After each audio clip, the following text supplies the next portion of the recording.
आज के लेक्चर में हम लोग बात करने वाले हैं कुछ न्यूमेरिकल प्रॉब्लम के बारे में, जो कि हमने फोटो इलेक्ट्रिक इफेक्ट में हमने ऑलरेडी सारे कॉन्सेप्ट पढ़ चुके हैं।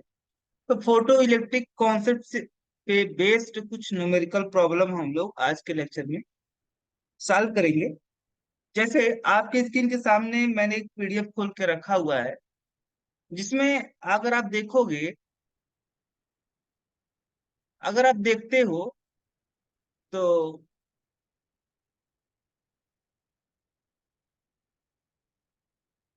क्वेश्चन आपका कुछ इस तरीके का है।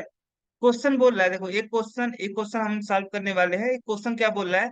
The minimum energy required for the emission of photo electron from the surface of metal is इतना। कह रहा वह कम से कम एनर्जी इतना joule, 4.95 into 10 power minus 19 joule. तो ये जो आपका दिया गया है, व्हाट इज दिस? ये कहता है कि कोई मेटल है, कोई क्या है, आपका मेटल है। अब इस मेटल के कह रहा है कि the minimum energy required for the emission of photo electron from the surface of metal.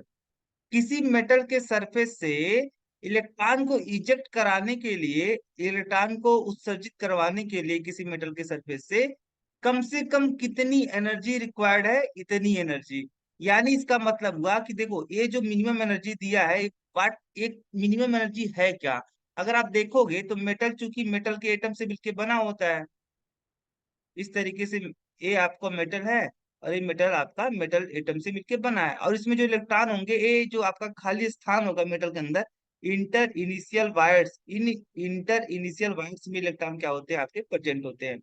अब जब इस मेटल के ऊपर लाइट एक्सपोज किया जाता है, तो लाइट क्या, चूंकि जानते हो कि लाइट जो है आपका, लाइट का जो डुअल नेचर होता है, पार्टिकल नेचर और वेव नेचर, दोनों नेचर होता है। और हम जानते हैं कि फोटो इलेक्ट्रिक इफेक्ट को एक्सप्लेन करने के लिए हमने लाइट का पार्टिकल नेचर कंसीडर किया था। यानी हमने क्या कंसीडर किया था? लाइट, जो लाइट होता है, light is made by the photon. What is photon? Photon is a packet of energy, bundle of energy. तो ये आपका वह कम से कम एनर्जी जो इलेक्ट्रॉन को क्या कराने के लिए जरूरी है, इलेक्ट्रॉन को इस मेटल सरफेस से इजेक्ट कराने के लिए जरूरी है, वह कम से कम एनर्जी। यानी देखो, वह कम से कम एनर्जी जो इलेक्ट्रॉन को मेटल के सरफेस से मेटल के सरफेस तक लाने के लिए जो जरूरी होता है, उसे हम लोग क्या बोलते हैं? Work function. तो ये हमारा क्या है? Work function. यानी आपका जो दिया गया है यहाँ पे, ये जो वैल्यू दी गई है, ये वैल्यू किसकी है?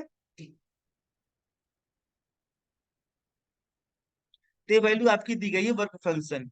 वह कम से कम एनर्जी जो क्या है, जरूरी है किसके लिए? इलेक्ट्रॉन को इजेक्ट करवाने के लिए। वह कम से कम एनर्जी जो कि क्या है, जरूरी है इलेक्ट्रॉन को इजेक्ट करवाने के लिए मेटल के सरफेस से, वह एनर्जी क्या कहलाती है? हमारी वर्क फंक्शन कहलाती है। तो ये आपका जो वैल्यू दिया गया है, वैल्यू आपका इस मेटल के लिए वर्क फंक्शन की वैल्यू दी गई है। वह कम से कम एनर्जी जो किसी मेटल के सरफेस से इलेक्ट्रॉन को इलेक्ट वह कम से कम एनर्जी जो मेटल के वह कम से कम एनर्जी जो इलेक्ट्रॉन को मेटल के सरफेस तक लाने में जो एनर्जी खर्च होती है, वह कम से कम एनर्जी जो रिक्वायर्ड है इलेक्ट्रॉन को सरफेस तक लाने के लिए, उस एनर्जी को हम लोग क्या बोलते हैं? Work function. तो आपका एक क्या दिया है? वर्क फंक्शन दिया है। इसके साथ ही साथ अगर देखोगे तो कह रहा है कैलकुलेट द मिनिमम फ्रीक्वेंसी।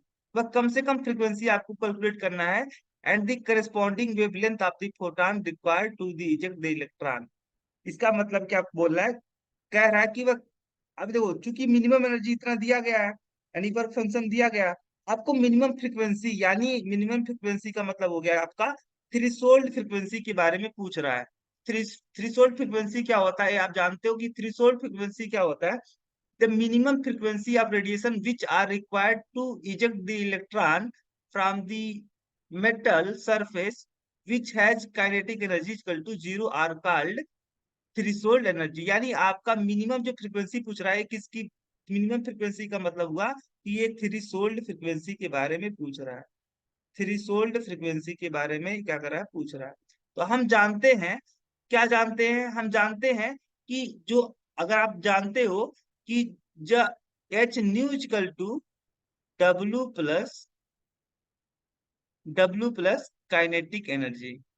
ए जब आपके अल्बर्ट आइंस्टीन ने फोटो इलेक्ट्रिक इफेक्ट को एक्सप्लेन करने का प्रयास किया था, तो उन्होंने एक मैथमेटिकल फार्मूला दिया था। उन्होंने कहा था कि जब लाइट किसी मेटल के सरफेस से एक्सपोज की जाती है, जब कोई मेटल सरफेस लाइट से एक्सपोज किया जाता है, तो जो उसमें जो फोटॉन होता है लाइट में, वो क्या होता है, इलेक्ट्रॉन द्वारा एब्जॉर्ब कर लिया जाता है, जिससे इलेक्ट्रॉन की एनर्जी बढ़ जाती है। वह इलेक्ट्रॉन क्या करता है, मेटल के बल्क से उसके सरफेस पे आता है, और फिर क्या बचता है, जो इलेक्ट्रॉन, जो एनर्जी उसकी बच जाती है, वह एनर्जी वह इलेक्ट्रॉन के काइनेटिक एनर्जी के रूप में क्या हो जाता है आपका, हो काइनेटिक एनर्जी के रूप में उसके पास रहता है, इलेक्ट्रॉन के पास में। तो यहाँ पे मैं बोलूं एच न्यू इक्वल टू, आप जानते हो वर्क फंक्शन की वैल्यू क्या होगी, work function h nu naught plus kinetic energy. आप इतना जानते हो। अच्छा, अगर आप यहां से देखोगे, तो चूंकि वर्क फंक्शन इक्वल टू क्या है आपका, हम जानते हैं work function equal to h nu naught. What is nu naught, nu naught is threshold frequency. क्या है न्यू नॉट, क्या है आपकी थ्रीशोल्ड फ्रीक्वेंसी। ये थ्रीशोल्ड फ्रीक्वेंसी आपकी न्यू नॉट क्या होती है, आपकी थ्रीशोल्ड फ्रीक्वेंसी होती है। एच क्या होता है, प्लैंक कांस्टेंट होता है। तो अगर मैं यहाँ पे h nu naught equal to कितना दिया गया भाई, ए आपका जो था एच न्यू नॉट, ए कितनी वैल्यू दी गई है, 4.95 इंटू 10 पे पावर -9, 19 ठीक है, जूल। हम जानते हैं प्लैंक कांस्टेंट की वैल्यू कितनी होती है, तो 6.6 इंटू 10 पे power -14 joule into second equal to 4.95 into 10 पे पावर -19 जूल हो गया आपका। यहाँ से जूल कट गया, और यहाँ पर अगर देखोगे तो आपका यहाँ पे न्यू नॉट था, तो न्यू नॉट इक्वल टू क्या बना, 4.95 इंटू 10 पे पावर -19 डिवाइड बाई 6.6 इंटू 10 पे पावर -34। ठीक है, यहां से अगर आप कैलकुलेट करोगे,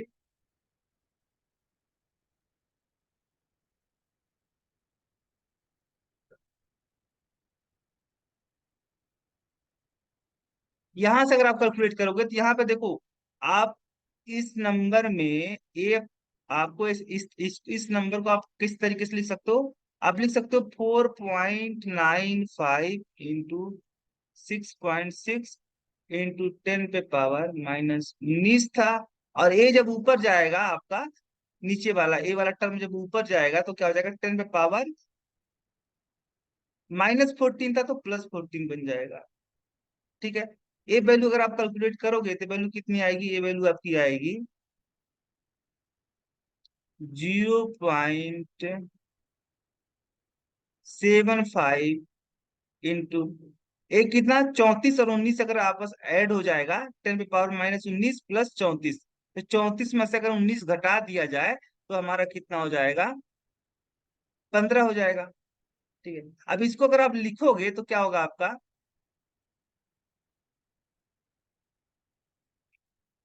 इसकी वैल्यू अगर कैलकुलेट करोगे आप, तो ये कितना आएगा आपका इधर,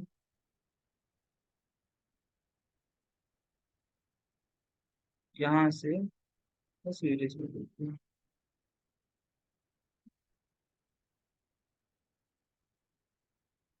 देखो, अगर मैं इसको यहाँ पे अगर लिखूं, तो हो जाएगा मेरा 7.5 इंटू 10 पे पावर 14।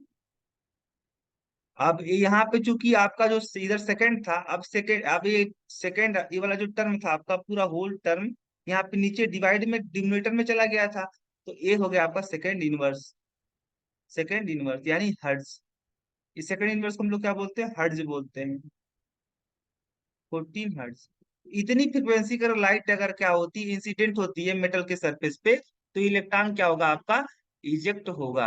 अब इसके करस्पॉन्डिंग वेवलेंथ भी पूछ रहा था, तो वेवलेंथ हम जानते हैं कि ईच कल टू क्या होता है, एच न्यू होता है। और न्यू इक्वल टू क्या होता है, सी बाई लैम्डा होता है। तो यहां से अगर आप कैलकुलेट करोगे, क्योंकि यहाँ पे देखो एक कितनी वैल्यू एनर्जी कितनी दी गई थी आपकी मिनिमम एनर्जी, तो 4.95 इंटू 10 पावर -19 जूल। ठीक है, इतनी एनर्जी दी गई थी। अगर यहां से देखोगे तो एच की वैल्यू रखोगे तो 6.6 इंटू 10 पावर -34 आपका आएगा। सी की वैल्यू 3 इंटू 10 पावर 8 मीटर पर सेकेंड। और यहाँ पे लैम्डा की वैल्यू आपकी समथिंग है, equal to 4.95 into 10 power -19 joule. ठीक है, अगर यहां से आप कैलकुलेट करोगे तो यहाँ पे लैम्डा की वैल्यू क्या आएगी आपकी, लैम्डा की वैल्यू अगर कैलकुलेट करोगे आप, तो यहाँ पे अगर देखो ए जो आपका टर्म था 6.6 इंटू 10 पावर -34, ये आपका जूल सेकंड होता है, तो जूल से तो जूल कट जाएगा यहाँ से।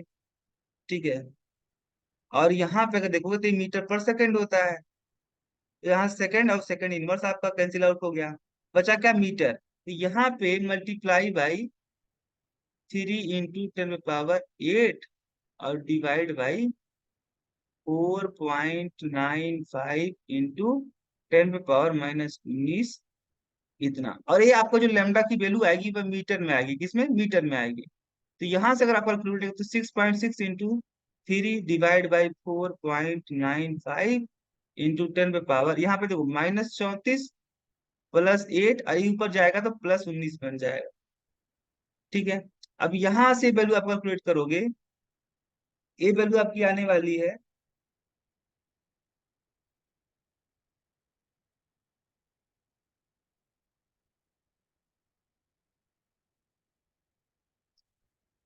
एक बार कैलकुलेटर यूज कर लेते हैं।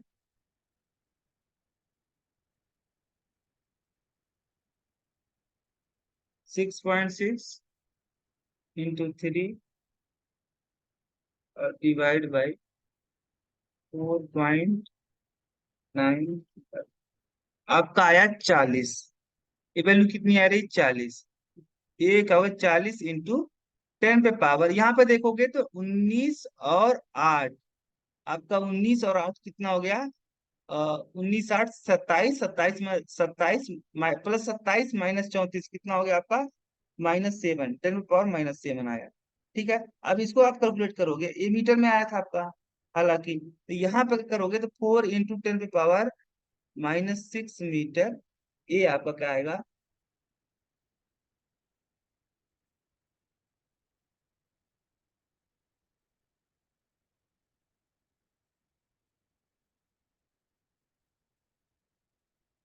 ये आपका आंसर आएगा। This is your answer. ये आपका क्या था, मिनिमम फ्रीक्वेंसी के करस्पॉन्डिंग जो वेवलेंथ पूछा गया था वो था। और हमने जो यहाँ पे हमने ये भी कैलकुलेट कर लिया कि मिनिमम फ्रीक्वेंसी क्या होगी, थ्रेशोल्ड फ्रीक्वेंसी की वैल्यू क्या होगी, और साथ ही साथ उस मिनिमम फ्रीक्वेंसी के करस्पॉन्डिंग जो वेवलेंथ होगा वो कितना होगा, वो भी हमने कैलकुलेट कर लिया।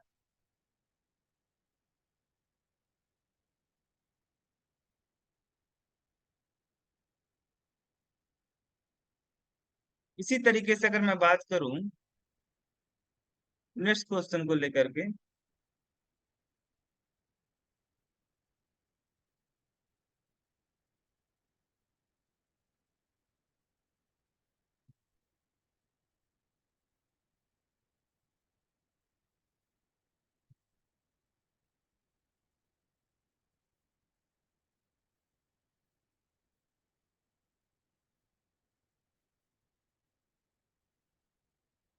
नेक्स्ट क्वेश्चन देखते हैं क्या था हमारा।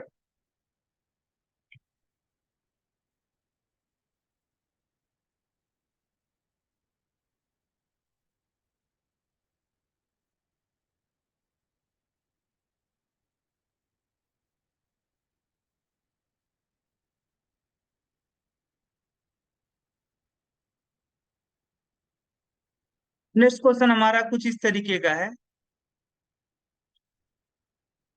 नेक्स्ट क्वेश्चन क्या बोल रहा है, threshold frequency of a metal is इतना। यानी यहाँ पे थ्रेशोल्ड फ्रीक्वेंसी की वैल्यू दी गई है, यानी ये जो वैल्यू दी गई है आपकी न्यू नॉट दी गई है। कह रहा है it's surface is expose to radiation. Metal, ये जो आपका मेटल है, मेटल के सरफेस को हम लोग एक्सपोज करते हैं, यानी मेटल के सरफेस पे हम लोग रेडिएशन इंसिडेंट करवाते हैं ताकि मेटल जो हो, मेटल के सरफेस से फोटो इलेक्ट्रॉन क्या हो सके, इमिट हो सके। अब अगर यहाँ पे कहा जाता है कि अगर इसके सरफेस को हम लोग रेडिएशन से एक्सपोज करते हैं, और रेडिएशन की एनर्जी कितनी है भाई, its surface radiation having energy, यानी आपकी जो रेडिएशन इंसिडेंट करवाई जाती है वह इसकी एनर्जी इतनी है, यानी आपका एनर्जी की वैल्यू जो दी गई है इतनी दी गई है। Will show it photo electric effect. तो कह रहा है कि क्या यहाँ से यहाँ पर फोटो इलेक्ट्रिक इफेक्ट होगा क्या। तो फोटो इलेक्ट्रिक इफेक्ट क्या होता है, जब किसी मेटल की सरफेस पर लाइट एक्सपोज किया जाता है तो मेटल जो होता है वह इलेक्ट्रॉन को क्या करता है, इमिट करता है, इजेक्ट करता है। इस फिनोमेना को हम लोग क्या बोलते हैं, फोटो इलेक्ट्रिक इफेक्ट। तो अगर अगर मान लो कि आपका जो रेडिएशन है जो इंसिडेंट करवाया जाता है मेटल के सरफेस के ऊपर, अगर वह इतनी एनर्जी रखता है कि वह मेटल के सरफेस से इलेक्ट्रॉन को इजेक्ट करवा पाए, तब तो क्या होगा, आपका फोटो इलेक्ट्रिक इफेक्ट आपको ऑब्जर्व होगा इस केस में। तो अगर देखो इसके लिए क्या चाहिए कि हमें जो लाइट जो एनर्जी यहाँ पे आपका इंसिडेंट करवाया जाता है वह एनर्जी ज्यादा होना चाहिए in compare to work function. Work function क्या होता है, वह कम से कम एनर्जी जो इलेक्ट्रॉन को मेटल के सरफेस तक लाने के लिए जरूरी होता है, उस एनर्जी को हम लोग बोलते हैं वर्क फंक्शन। तो ई की वैल्यू जो है आपका, जो ई क्या है आपका, इंसिडेंट रेडिएशन की एनर्जी, इंसिडेंट रेडिएशन की एनर्जी, ठीक है। और डब्ल्यू क्या है आपका, वर्क फंक्शन है। तो यहाँ पे अगर मैं देखूं तो चूंकि जो थ्रेशोल्ड फ्रीक्वेंसी दी गई है न्यू नॉट, वो कितनी दी गई है, भाई ये इतना दिया गया है 6.6 इंटू 10 पे पावर 14 आपका पर सेकंड दिया गया है। इतनी थ्रेशोल्ड फ्रीक्वेंसी दी गई है। अब इस थ्रेशोल्ड फ्रीक्वेंसी के करस्पॉन्डिंग ये जो आपका इंसिडेंट रेडिएशन है, जिसकी जिसकी फ्रीक्वेंसी इतनी है, तो इस थ्रेशोल्ड फ्रीक्वेंसी के करस्पॉन्डिंग अगर आप क्या कैलकुलेट करने वाले हो, एनर्जी, तो हम जानते हैं ईच कल क्या होता है, किसी भी रेडिएशन की जो एनर्जी होती है वह किसके इक्वल होती है, एच न्यू के इक्वल होती है। क्योंकि यहाँ पे हम इस फ्रीक्वेंसी के करस्पॉन्डिंग एनर्जी कैलकुलेट कर रहे हैं, तो हमारी जो एनर्जी, इस रेडिएशन की जो एनर्जी निकल के आएगी वह का, अगर आप कैलकुलेट करोगे तो आपका हो जाएगा एच न्यू नॉट। अब यहाँ पे एच क्या था, प्लैंक कांस्टेंट, जिसकी वैल्यू 6.6 इंटू 10 पे पावर -14 और जूल पर सेकेंड।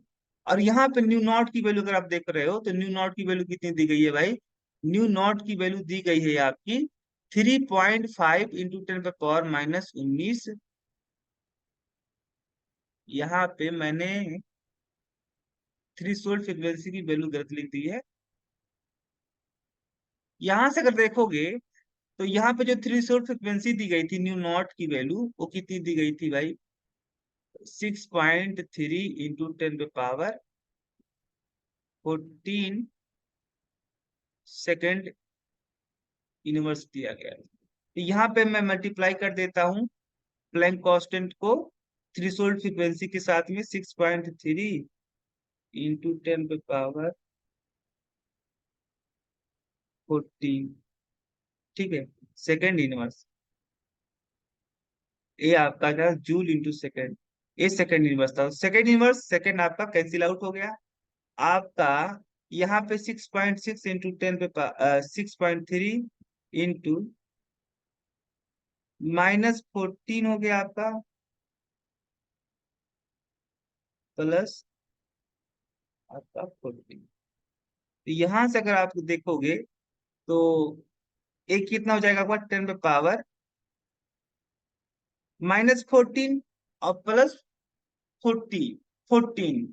तो ये कितना हो जाएगा आपका, यहाँ से हो गया आपका 10 पे पावर आएगा आपका 6 और 20 हो जाएगा, 20 10 30 16 16 4 20। तो ये आपका आने वाला है 20, ठीक है। और इसकी वैल्यू अगर देखोगे तो इसकी वैल्यू कितनी आएगी, आप यहाँ पे कैलकुलेट कर सकते हो। ये आप वैल्यू कैलकुलेट करो, कितना आएगा आपका। छः, 318, 318, 319, 636, 836, वैल्यू आपकी कितनी आएगी। एक, 9 6 15,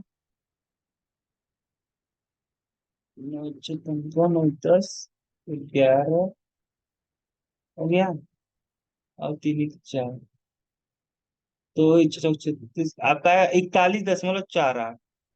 कितना आया, 41.58 आपकी आया। Multiply by 10 power minus 20 joule. अब जो एनर्जी दी गई है वह एनर्जी कितनी दी गई है, 3.5। अगर इसको आप यहाँ पे -19 के टर्म में लाओगे तो क्या हो जाएगा आपका, यहाँ पे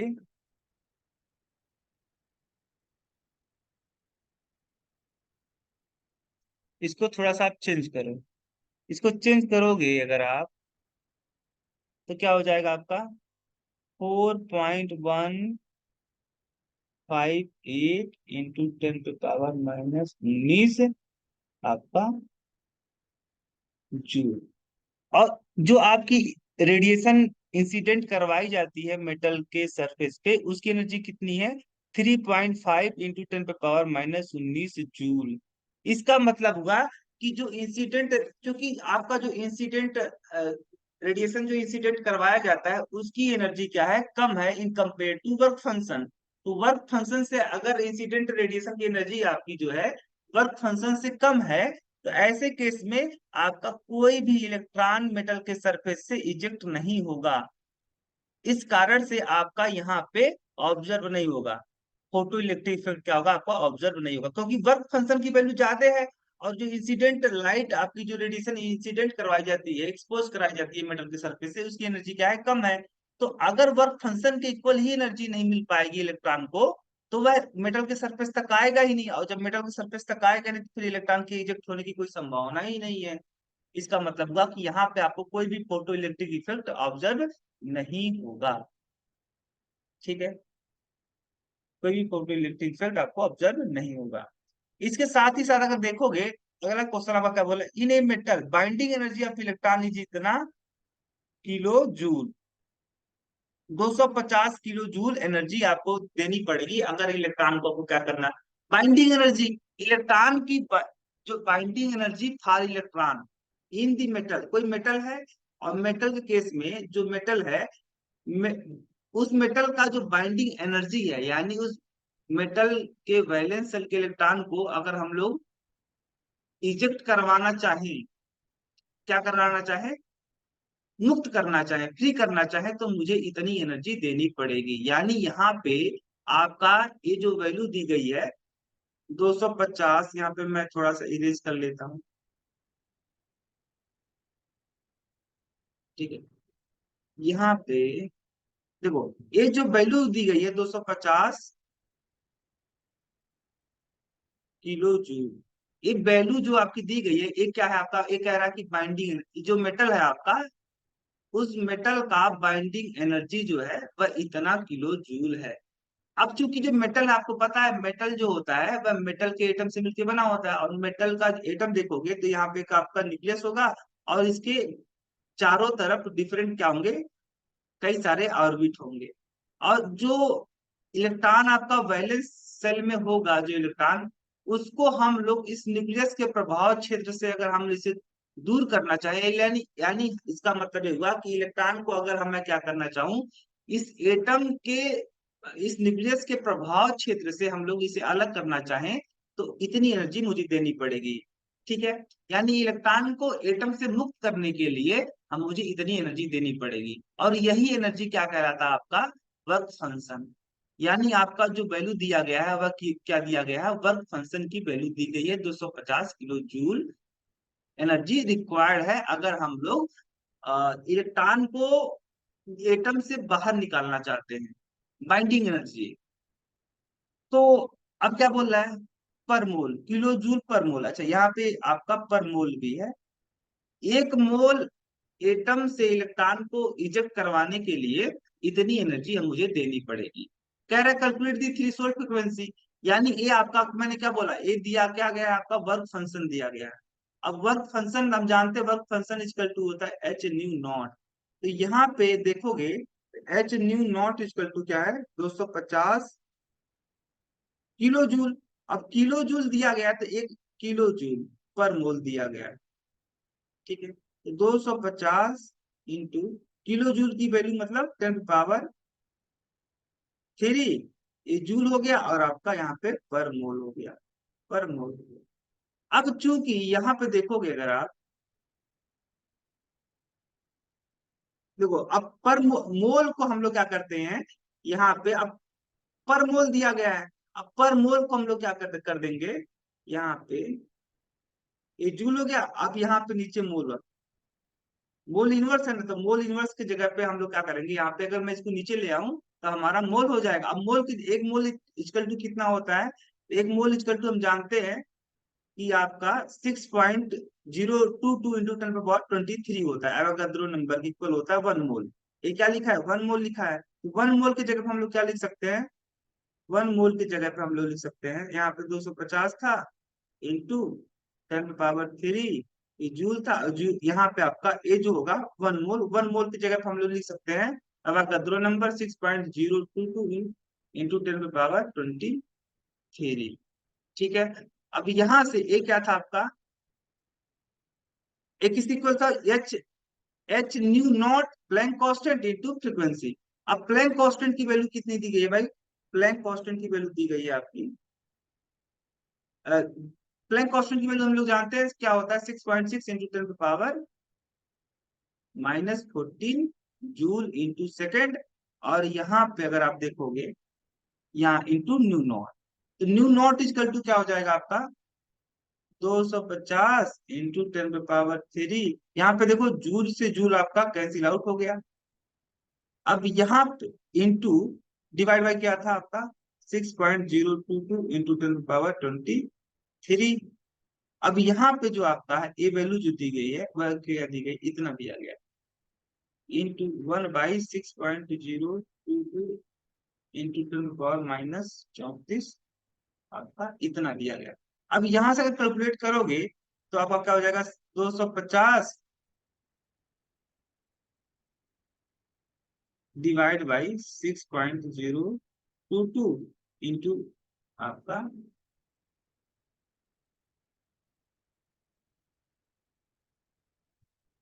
ये आपका 6.6 हो गया, ये 6.6 होगा ना, इंटू 6.6 इंटू 10 पावर यहाँ पे 3 था, और ये वैल्यू जब ऊपर जाएगी तो -23 हो जाएगा, और ये वैल्यू ऊपर जाएगी तो +34 हो जाएगा।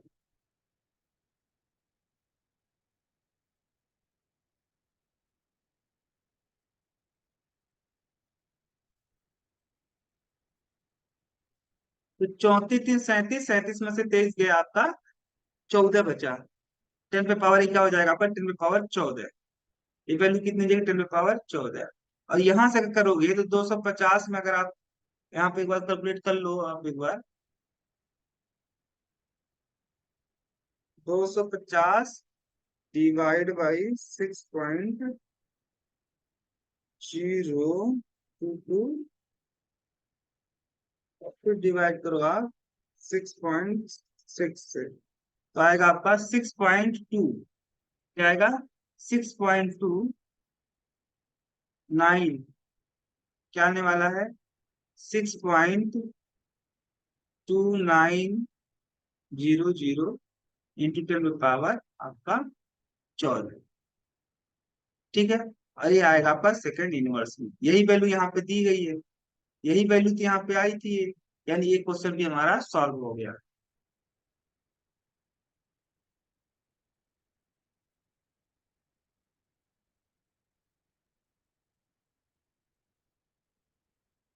ठीक, ये वाला क्वेश्चन भी हमारा सॉल्व हो गया।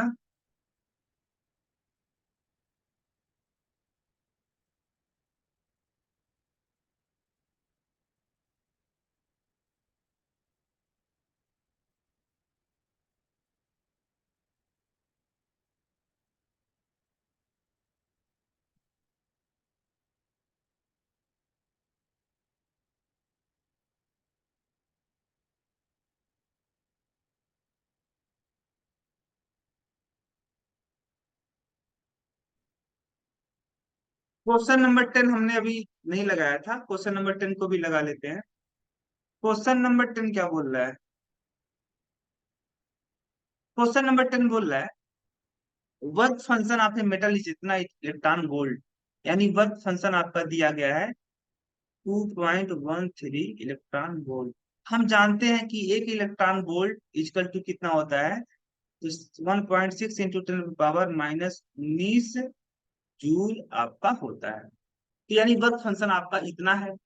अब फिर क्या बोला, it's surface expose to radiation of wavelength इतना। इस मेटल के सरफेस को हम लोग ऐसे रेडिएशन से इंसिडेंट करवाते, एक्सपोज करवाते हैं जिसका, इस मेटल के सरफेस को हम लोग ऐसे रेडिएशन से एक्सपोज कराते हैं जिसका वेवलेंथ कितना है, इतना मीटर है। कितना है? इतना मीटर आपका दिया गया है।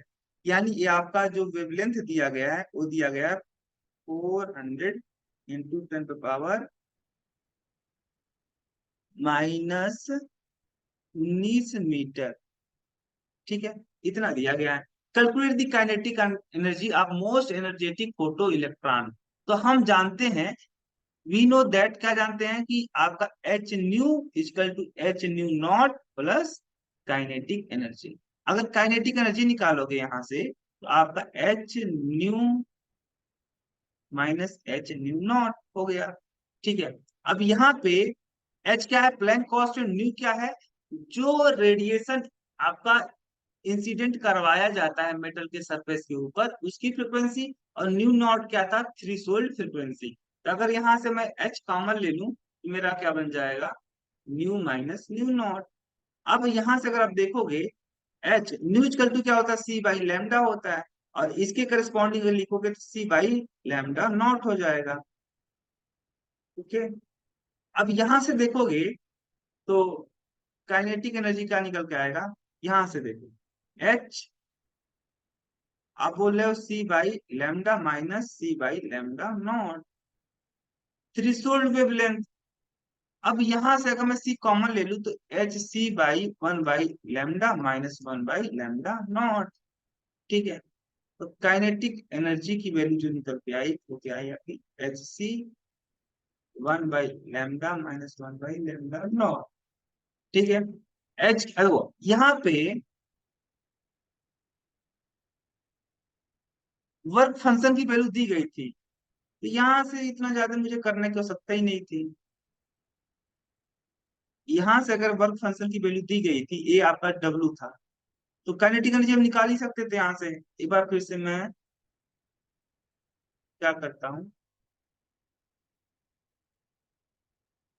मुझे आगे बढ़ने की आवश्यकता नहीं है, ये तो क्वेश्चन बहुत आसान है। एक क्वेश्चन तो ऐसे ही लग सकता है, इतना ज्यादा आपका माथा पच्ची करने की आवश्यकता नहीं। यहाँ पे देखो, ए आपका एच, हम जानते हैं कि आप एच न्यू इक्वल टू क्या होता है, h nu naught plus kinetic energy होता है।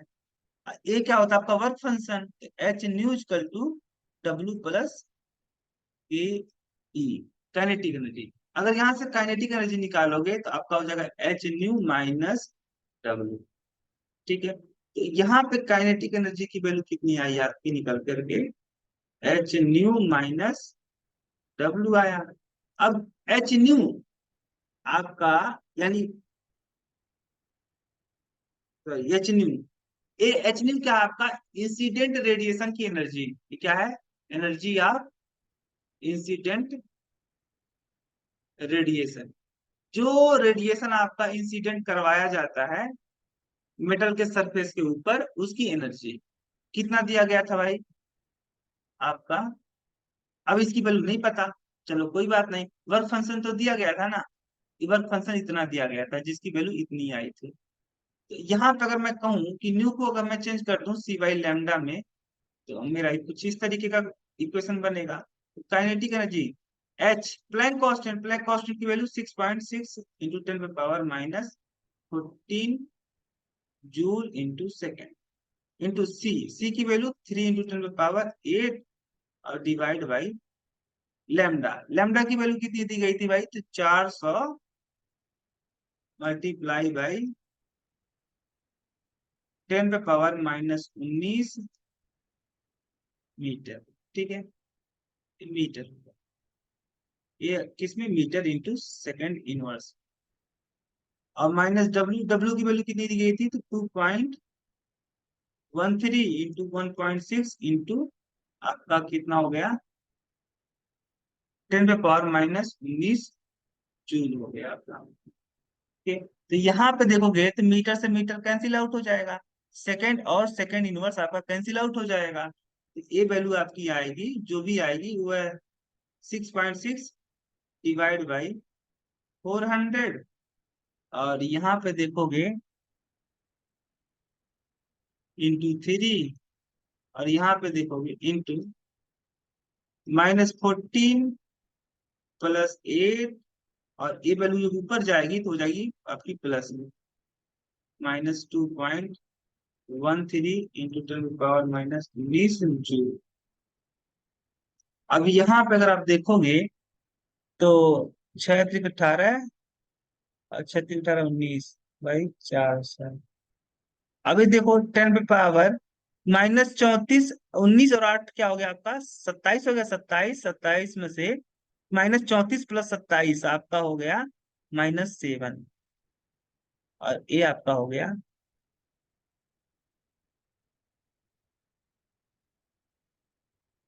2.13 इंटू 10 पे पावर माइनस 19 जूल, ये भी जूल में आएगा आपका। तो यहां से अगर आप देखोगे,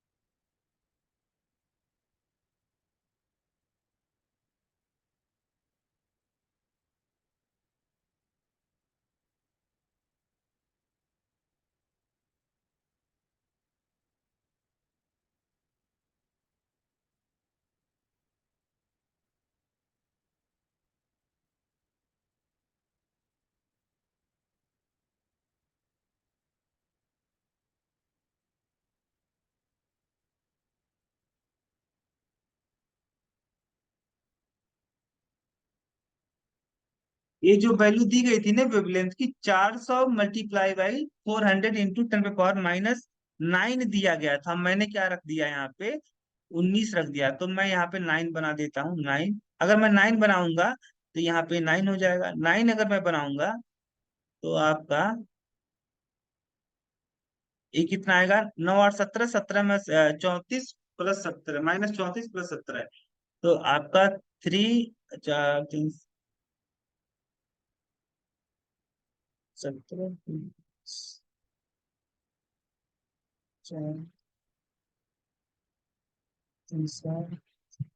हो जाएगा -17। ठीक है, इतना हो जाएगा। अब यहाँ पे अगर आप डिवाइड करो तो कितना आने वाला है आपका,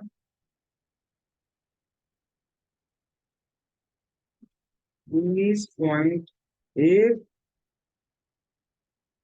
डिवाइड बाई 400, ये वैल्यू आपकी आएगी 0.04 इंटू 10 पे पावर माइनस 17, और ये 2.13 इंटू 10 पे पावर माइनस 19। ठीक है, यहाँ से अगर आप देखोगे 4 इंटू 10 पे पावर माइनस 19 माइनस 2.13 इंटू 10 पे पावर माइनस, तो यहाँ पे अगर देखोगे तो क्या आएगा आपका, 10 पे पावर माइनस 19 कॉमन ले लो, तो आपका होगा 4 - 2.13। यहाँ पे अगर आप इसमें घटा दोगे 798, और आपका 1.87, 1.87 इंटू 10 पे पावर माइनस 19 आपका जूल। तो जो आपका इलेक्ट्रॉन रिजेक्ट होगा उसकी काइनेटिक एनर्जी कितनी होगी, इतना होगा। ठीक है, तो ये हमारा आंसर है। एक भी क्वेश्चन हमारा क्या होगा, सॉल्व हो गया।